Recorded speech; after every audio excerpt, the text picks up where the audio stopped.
रावण शक्ति का महासागर है और मैं एक साधारण राजकुमार, उसका सामना कैसे कर पाऊंगा? युद्ध केवल बल से नहीं, बुद्धि से जीते जाते हैं राजकुमार, और रावण का बल ही उसकी सबसे बड़ी दुर्बलता है।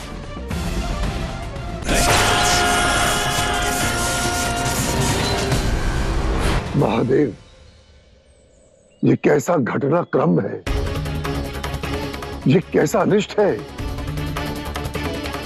अनरण्य ने कहा कि उसका वंशज मेरा अंत करेगा, परंतु ये कैसे संभव है? एक बालक कालजयी रावण का भाग्य कैसे लिख सकता है? इस बालक का श्राप फलीभूत नहीं हो सकता महादेव, कदापि नहीं हो सकता। परम ज्ञानी होकर भी इतना नहीं समझ पाए रावण। रावण हूं प्रभु, शिव नहीं। आप जितना न ज्ञान है और ना ही प्रबोध है मुझे, किंतु एक सत्य तो मुझे समझ आ गया है महादेव। जिस दृष्टि से रावण संसार को देखता है, वो आपके दृष्टिकोण से पूर्णतः भिन्न है।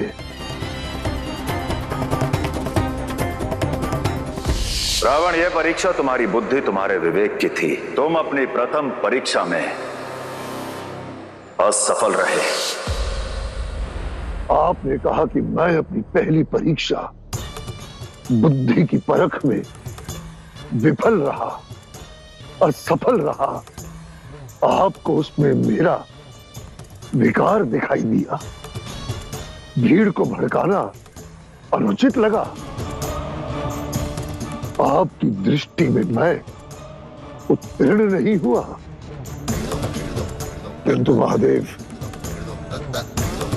मैं आपके निर्णय से पूर्णतः सहमत नहीं हूं। मेरे दृष्टिकोण में मैं उचित हूं और मैंने तो केवल अपना राजधर्म निभाया है।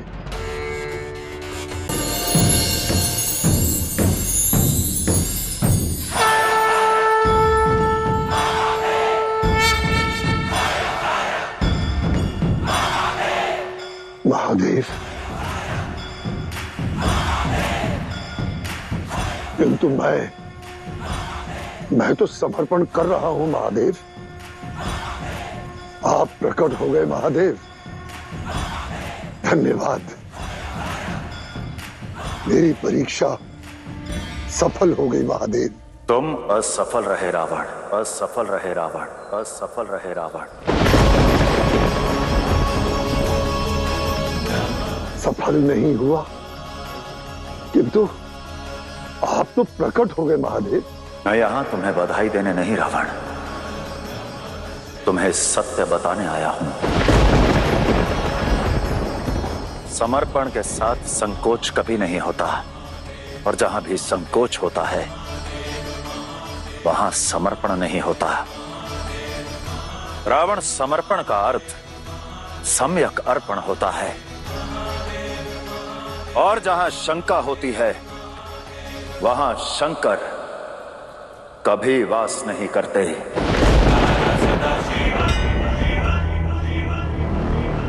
नहीं नहीं महादेव, कहीं आप ये तो नहीं कह रहे कि तुम हार चुके हो, अपनी परीक्षा में असफल रहे हो।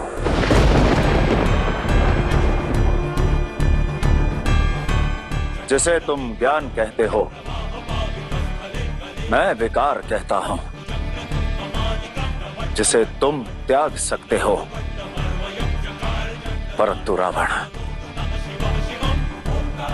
यदि तुम्हारा समर्पण संपूर्ण नहीं, तो मैं तुम्हारी अर्पित की कोई भी वस्तु स्वीकार नहीं कर सकता, नहीं कर सकता, नहीं कर सकता।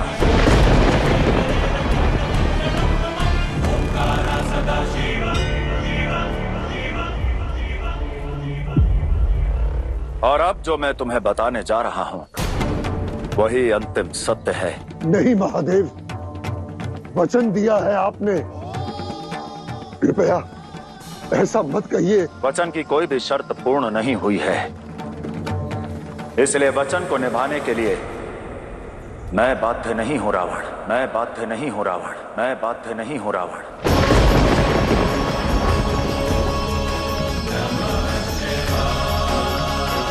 नहीं महादेव, अपने भक्त को इतनी असहनीय पीड़ा कृपया मत दीजिए, कृपया मत कहिए, ऐसा मत कहिए। कहना होगा रावण, शिव को लंका में स्थापित करने का रावण का यह स्वप्न अपूर्ण रहा, अपूर्ण रहा, अपूर्ण रहा, अपूर्ण रहा।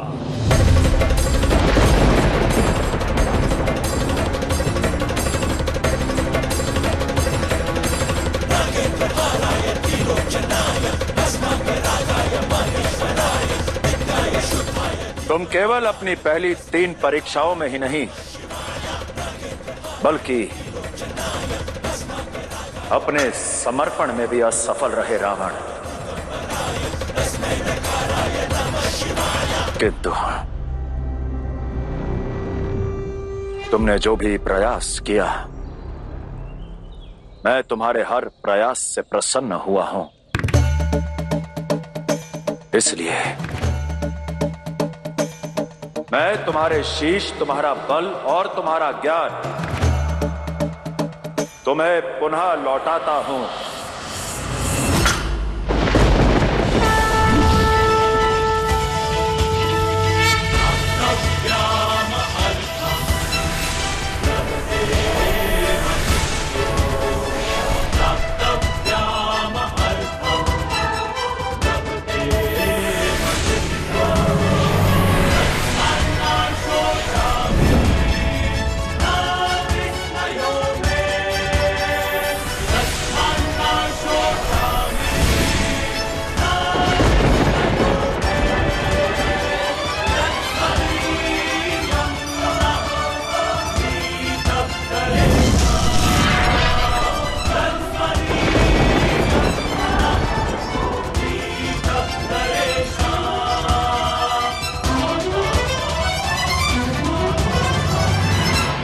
स्मरण है ना रावण, मैंने कहा था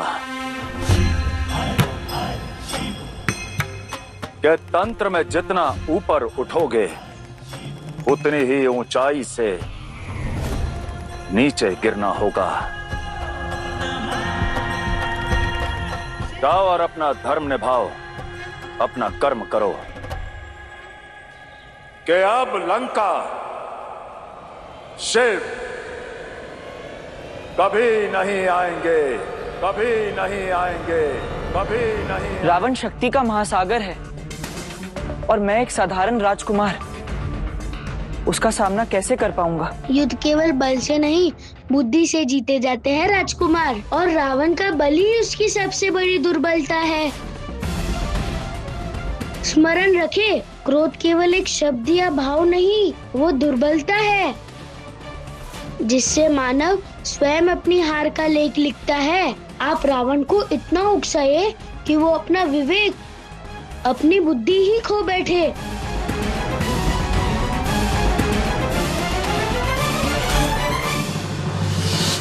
रावण अनुचित मार्ग पर गया, पिताश्री की आंखों में अश्रु आए।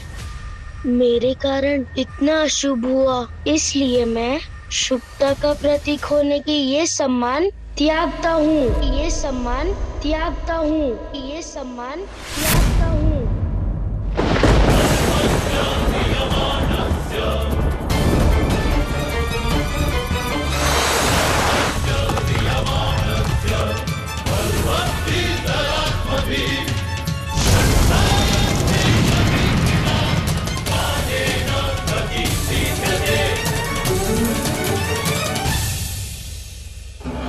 लंकाधिराज दशानन रावण पधार रहे हैं।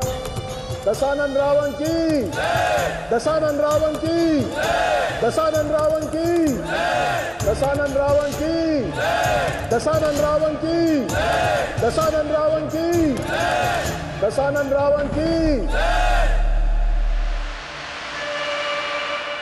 हे मेरे असुर वीरों, सेना को एकत्रित किया जाए, युद्ध की तैयारी की जाए और हमारे अधीन सभी राज्यों को सज्ज होने का आदेश दिया जाए। स्वर्ग को नर्क बनाने का क्षण आ गया है। हे मेरे असुर पूर्वजों, तीनों लोकों में अब रावण की पगभाप प्रलय होगी।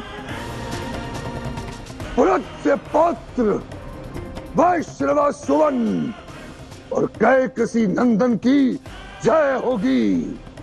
केवल रावण की जय होगी, रावण की जय होगी।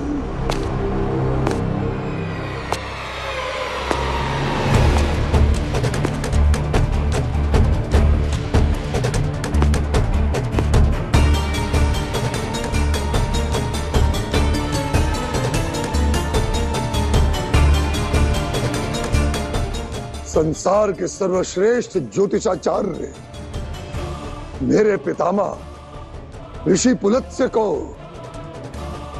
लंकाधिपति रावण का प्रणाम।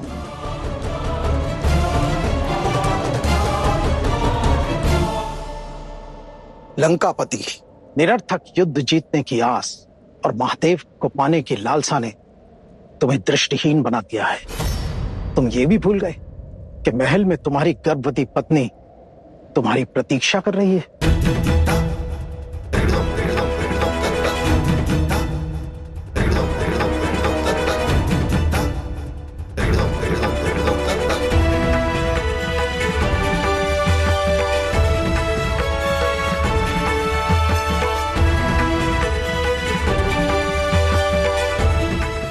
पितामह प्रणाम।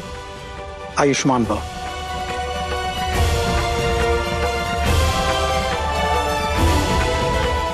ऋषिवर, आप लंका तक की इतनी लंबी यात्रा केवल मुझे मेरी भूल बताने के लिए नहीं आए हैं। कृपया बताइए, क्या सूचना लेकर आए हैं? सूचना तो शुभ है रावण। शीघ्र ही तुम्हें और तुम्हारी पत्नी को एक विलक्षण पुत्र की प्राप्ति होगी। क्या? तुम्हारा पुत्र महान कार्य करेगा, भय का पर्याय होगा, हर अधर्म के लिए जाना जाएगा।